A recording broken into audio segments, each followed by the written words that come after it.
1440. Good morning. It's Friday, June 5th, and we're covering unemployment figures, Tiananmen Square vigils, and research into those born prematurely. Have feedback? Need to know. Floyd memorialized. George Floyd, whose death at the hands of police last week catalyzed global protests, was memorialized yesterday in Minneapolis. Among a number of high-profile attendees, Floyd's brother recalled him as being like a general. Everyone wanted to greet him. Okay. Scott Hagan, president of North Central University. I'm just saying there's probably a lot more to being a general than having everybody say hey to you. Just saying. Scott Hagan, president of North Central University, where the service was held, said the school would establish a scholarship in Floyd's name and challenged other universities to do the same. What? Did he go to that college? Did he? Did he go to college? Protests were calmer again last night, and confrontations between police and protesters have decreased over the past few days. Good. However, officials expect sizable crowds across several major cities tomorrow.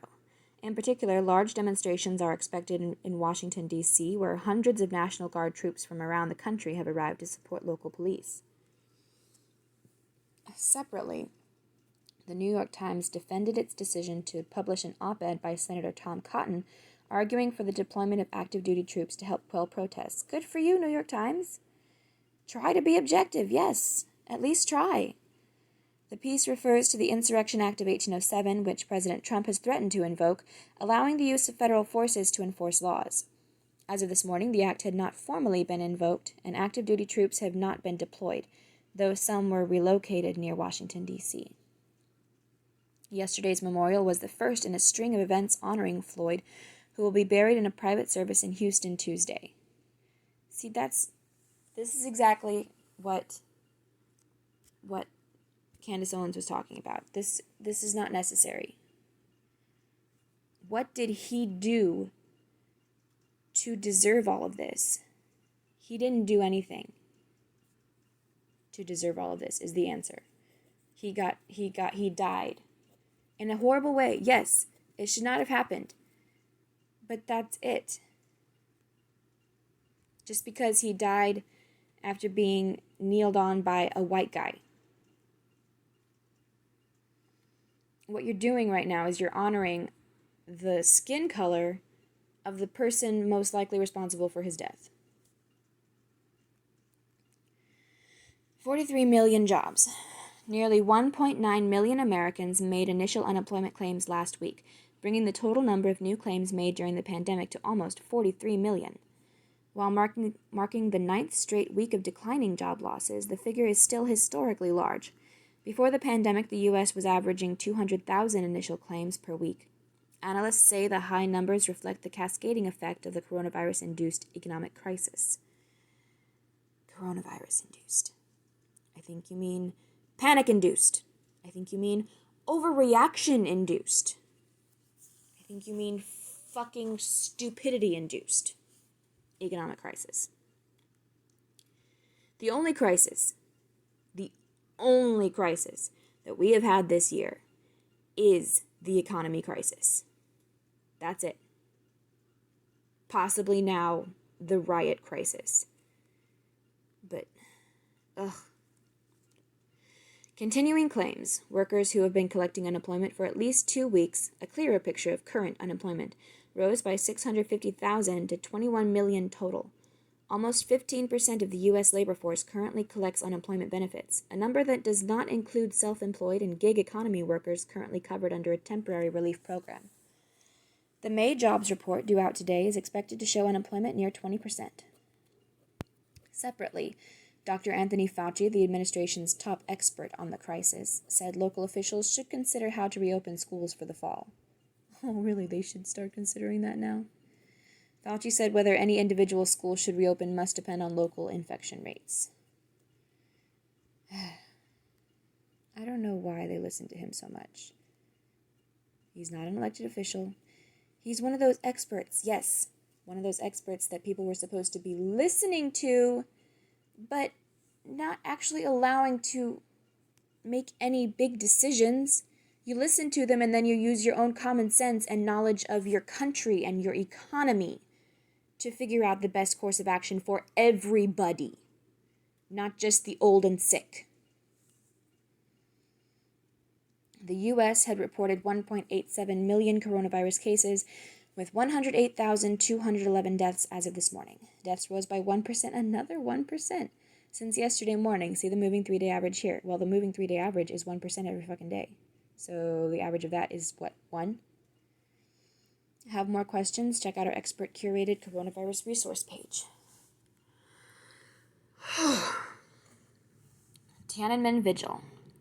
Tens of thousands of protesters in Hong Kong broke through police barricades surrounding the city's Victoria Park yesterday, defying a ban to demonstrate on the 31st anniversary of the Tiananmen Square massacre. While the 1989 government crackdown on student activists is virtually unacknowledged in the mainland, Hong Kong has held annual memorials since its occurrence. The ban on the vigil was the latest in a crackdown by Beijing over the region, which has operated under a semi-autonomous governing structure since being returned by the British in 1999. Did they want to be returned? I've always wondered that. It follows a national security bill broadly outlining any activities considered seditious. 2 of Hong Kong's biggest banks announced support for the bill yesterday. The spirit of the original 1989 protests was captured by the iconic Tank Man, a single person who momentarily halted an advancing column of tanks. Watch the encounter here. And sometimes when I read about the riots they're having there, or protests, whatever, I'm sure their protests are probably less violent. But I read about this, and in my heart, I feel that I support them. But I read about the riots and some protests here, and in my heart, for the most part, I don't support it. And because there's a difference here.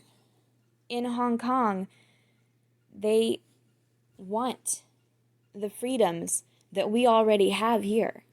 They are trying to fight for and earn the freedoms that we have here that supposedly they were supposed to have there, since they were supposed to be semi-autonomous.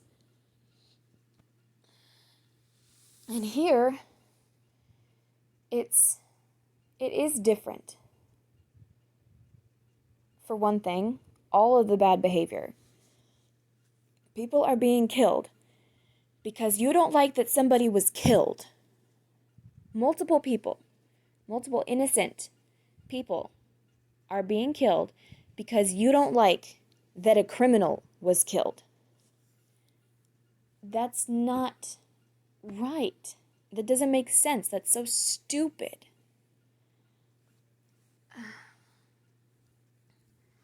And while we're on the subject, I don't believe that there's any sort of, extra training or whatever that's necessary. All these celebrities that are giving money for more training, or, corporations or whatever that are giving money for more training, that's not so much what's necessary.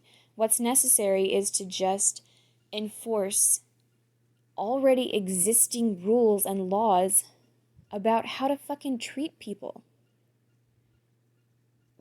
Don't let them off easy when things go wrong, when things actually go wrong, when it really was a fucked up situation and it shouldn't have happened that way.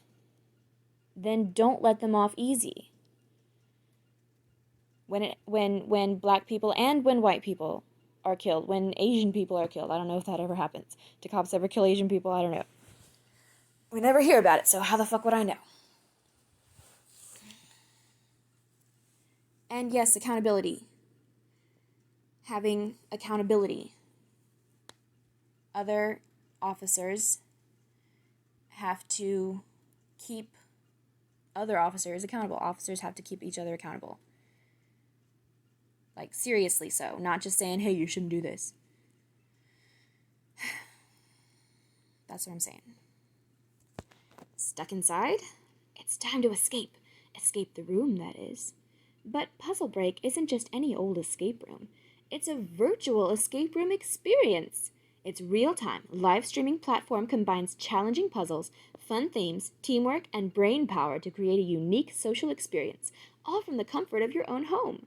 Sessions include live game operators to guide you through the fun, and you can easily play live with friends and family from anywhere in the world.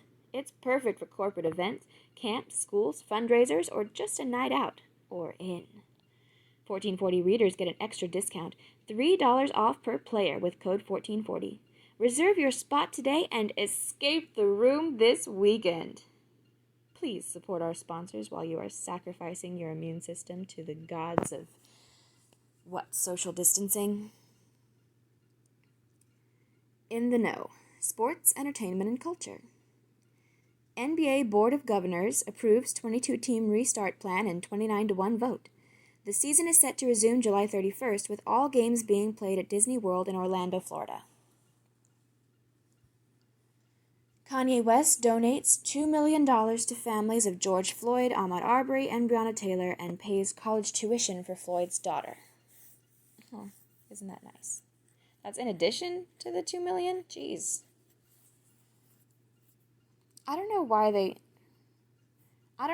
they list the names in that order, honestly. Because the death of Breonna Taylor should be the most outraging, the most outrageous one. The one that people are most focused on should be that one.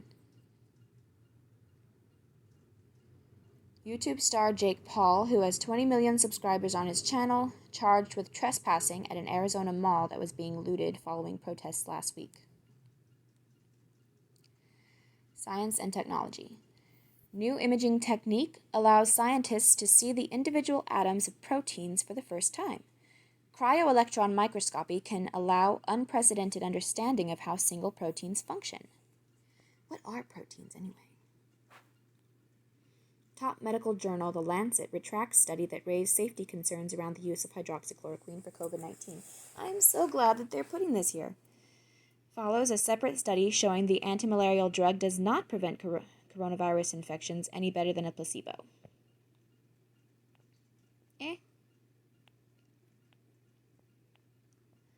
Report says Apple established a robotics lab to automate its production lines in 2012, but abandoned it in 2018 after being unable to match the skill and efficiency of human workers.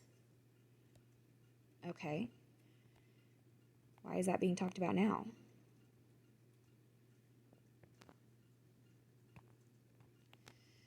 Business and markets. Facebook to block ads from state-controlled media starting this summer. Will also label ads and posts for increased transparency. Okay. That sounds fine, but I'm sure there's going to be some sort of a flaw in practice. Business intelligence platform ZoomInfo soars 62% on first day of trading. Marks the first major tech initial public offering, IPO, since the pandemic began in March.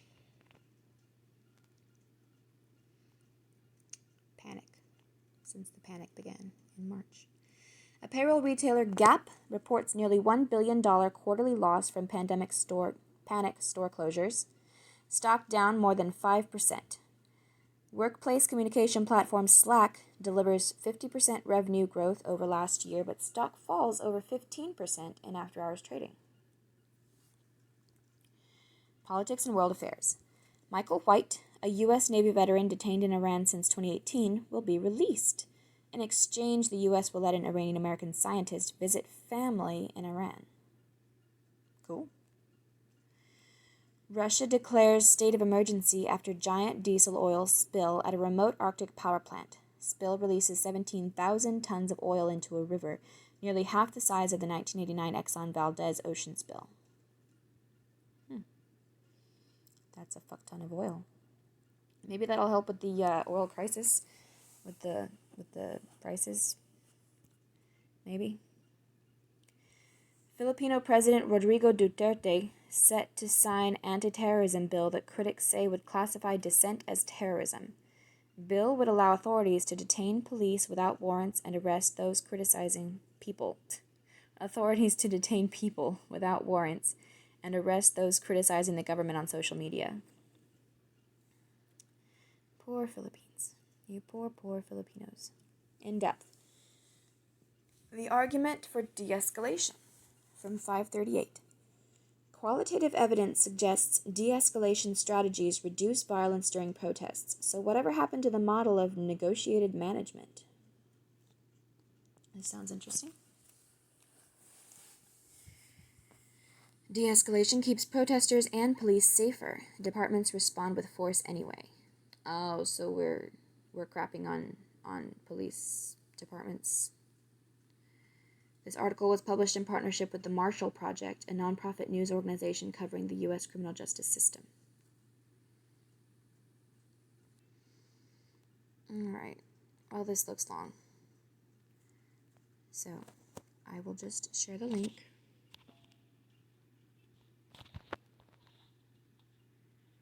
Michigan underwater, from Bridge. 2 heirs bought a handful of Michigan dams as tax shelters. After years of ignoring regulator warnings to increase capacity, one of them burst. What's this? Read the latest from Matt Walsh. Biden's Floyd funeral campaign stunt exposes the elitist left's lies. Okay. What campaign stunt? Just the fact that he went? Daily Wire reports that Joe Biden is expected to attend George Floyd's funeral. Biden, however, is not expected to attend the funerals of any of the innocent Americans murdered during riots over the past 2 weeks. Yeah, good point. Nor will he be attending the funerals of the black men killed by other black men every day in cities across the country. Floyd's funeral provides the presumptive Democratic presidential nominee a political opportunity that the others do not. And that, of course, is all this is. Biden is using Floyd's dead body as a campaign platform, just as he used Floyd's dying words as a fundraising gimmick. It's crass, disgusting, and offensive, but that's not the most outrageous thing about this story. Here's what the article says. Joe Biden, the presumptive 2020 Democratic nominee, is expected to attend the funeral of George Floyd, the Minneapolis man whose death at the hands of a Minneapolis police officer sparked a week of anti-police brutality demonstrations across the country, according to a report from CNN. Plans are being discussed, but arrangements have not been finalized, the outlet said Wednesday, noting that while a spokesman for Biden's campaign refused to comment on the matter, an attorney for George Floyd's family, Ben Crump, told the network that Biden is expected to be in attendance. Floyd's funeral will be held in Houston, Texas next week and it is expected to draw hundreds, if not thousands, of attendees. There will be a public memorial service on Thursday in Minneapolis. And no social distancing. Hundreds, if not thousands, of attendees, some of them apparently flying in from around the country. Normally, there would be nothing outrageous about this, except that for the past 3 months, many Americans have not been able to attend the funeral services of their own family members due to COVID-19 restrictions. In most states, funeral attendance was capped at 10 or 15 people, and only graveside services were allowed. These are the guidelines still recommended by the CDC. In a few cases, large services were still held, but those events were widely condemned. And in New York, Mayor Bill de Blasio issued enraged threats against religious Jews who dared conduct their normal funeral rituals for their deceased. Many people have died these past months, whether from COVID-19 or anything else. Were they less important than George Floyd? Less deserving of a proper send-off? What do we say to the many people who were not allowed to travel across state lines to bury their own grandparents, now that Joe Biden plans to fly across the country to attend the funeral of a man he's never met and whose name he didn't know until 2 weeks ago? I suppose to them we say whatever we say to the millions of Americans who lost their job or their business and were prevented from going to church and exercising their First Amendment rights, and were cited for going to the park or the beach, and were shamed and sometimes arrested for protesting these measures, yet now watch on TV as the very same elected leaders who imposed these ruinous policies came out in enthusiastic support of Black Lives Matter protesters. We say there are 2 laws in this country, one for you and another for the elites and those who have the right politics according to the elites. Do what you will with that information. For those who supported the lockdowns and now support the protesters who are violating it en masse, there are only 2 options. The first option is that they really believe what they say about the virus being exorbitantly lethal and contagious and about large gatherings being deadly vectors for this virus. They really believe that those who come together in large groups are killing themselves and their neighbors and their grandmas, along with the first responders and medical professionals who will have to come in contact with them as they die a hideously torturous death.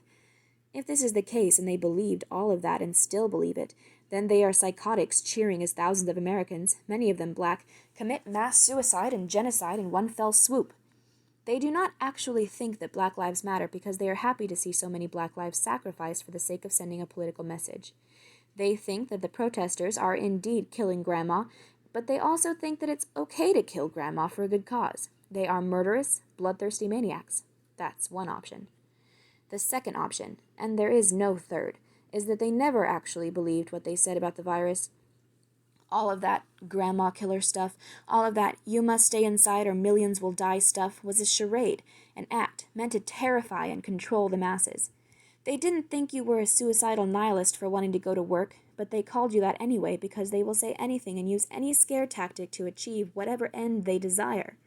They are maybe not murderous and bloodthirsty, but they are godforsaken liars and tyrants who destroyed the economy and millions of lives and drove countless people to despair and suicide on knowingly fraudulent grounds. As I said, there is no third possibility, aside from perhaps a combination of options 1 and 2. So the only question left is, which is it? Good stuff. Very good. Back to 1440. Survival of the littlest. From Nature. Thanks to medical advances, survival rates for extremely premature babies, those born before 28 weeks, have never been higher. Researchers now have more data than ever on the long-term health impacts of early births. A change of scenery. Just because you're bored and stuck inside doesn't mean you can't enjoy being virtually stuck somewhere else. Introducing Puzzle Break's new virtual escape room experience. Get all the thrills of an escape room from the comfort of your own home and enjoy live sessions with your friends and family worldwide. Reconnect with loved ones with virtual escape rooms today and save $3 per player with code 1440. Book now. Etc. Watch a landslide in Norway sweep an entire neighborhood out to sea. Oh my. Scientists create a 3D map of a dinosaur skull. New Orleans restaurants to provide almost 2 million meals to vulnerable residents. Where are they going to get the money for that? It's not like people have been going out to eat for the past few months. From our partners, here's a way to earn $650 from your couch. Make introductions to your network as a side hustle. #ad. What is that about? Hunters. Let's open doors together. Startups need to get in the doors of large enterprises at startup speed. Insiders, connectors, and sales pros can get them there. Hunters puts them together. Become a hunter? I'm a startup. Okay, there you go. This bank will pay its new employees to delay their start date. Cool. 9-year-old Kenyan inventor wins award for his hand-washing machine. Guesstimating how many people it took to build the pyramids. Guesstimating. How many people did it take to build the Great Pyramid? Given that some 4,600 years have elapsed since the completion of the Great Pyramid of Giza, the structure stands remarkably intact.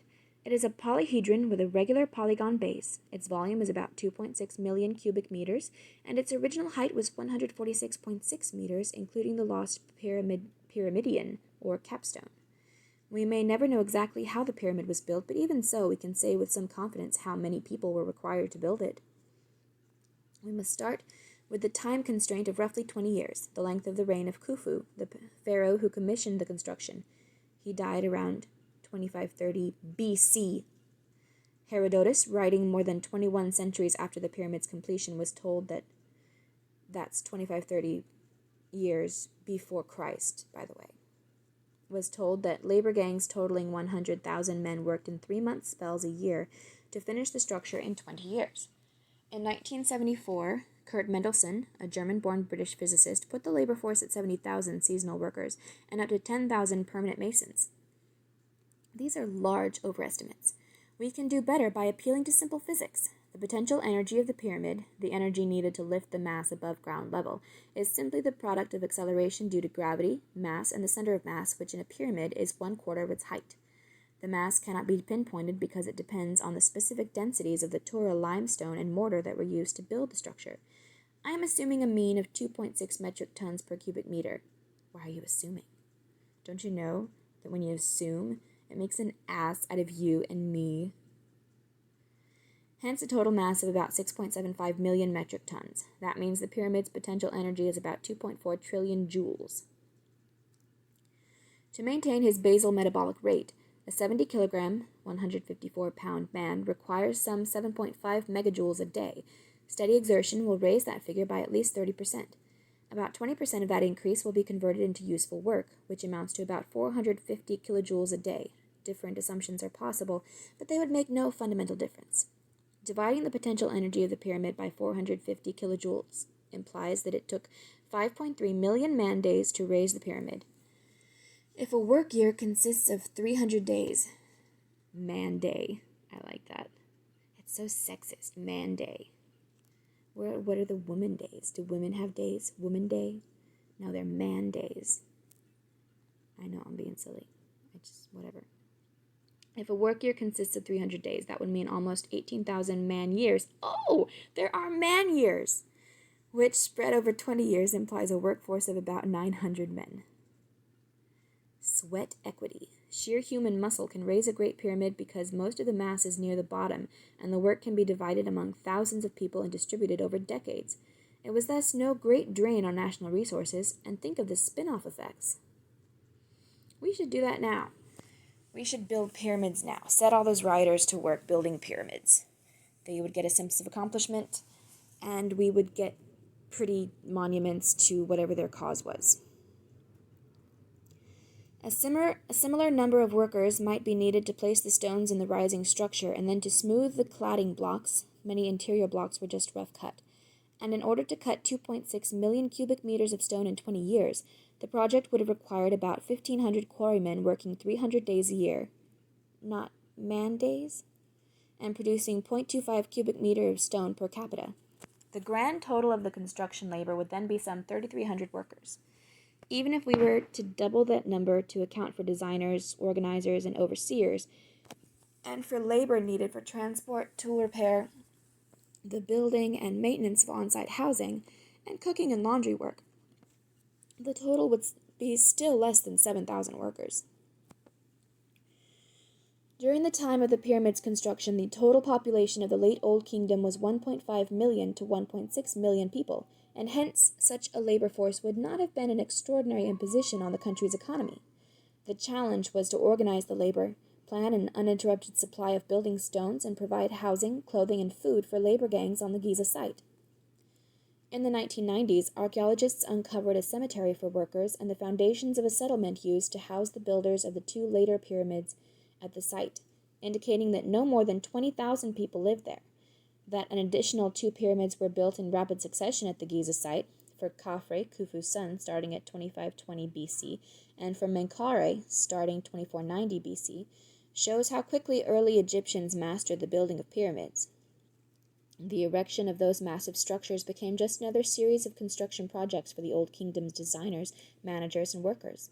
If you build things, it becomes easier to build things, a useful lesson for those who worry about the sorry state of our infrastructure. Cool. This robot will cook you the perfect omelet. By whose standards? The obvious result of wearing a hummingbird helmet.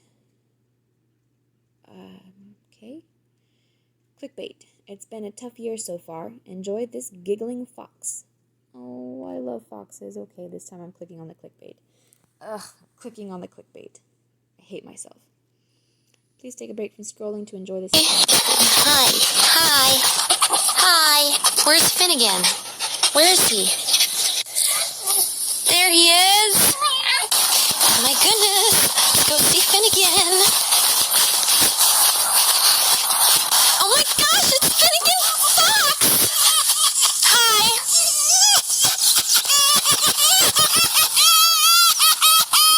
Why didn't you come when I called you? I was calling. come over here?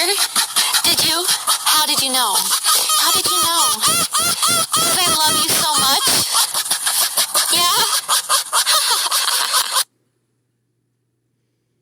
Are we sure that Fox? See? Hey, Dick. Are we sure that Fox was giggling? Are we sure he wasn't in any distress? That was adorable. I love foxes. I hope he was not in distress. History book. U.S. moves off gold standard, 1933. That was a mistake. Bobby Kennedy is shot at campaign rally, dies next day, 1968. Rest in peace, Ronald Reagan, 2004. Rest in peace, science fiction writer Ray Bradbury, 2012. Rest in peace, fashion designer Kate Spade, 2018. Okay, they quoted Kate Spade.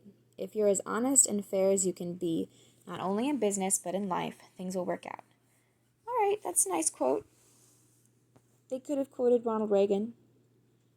They could have quoted a Kennedy. They could have quoted Ray Bradbury. But they quoted Kate Spade. Okay. That's all for today. Have a lovely afternoon.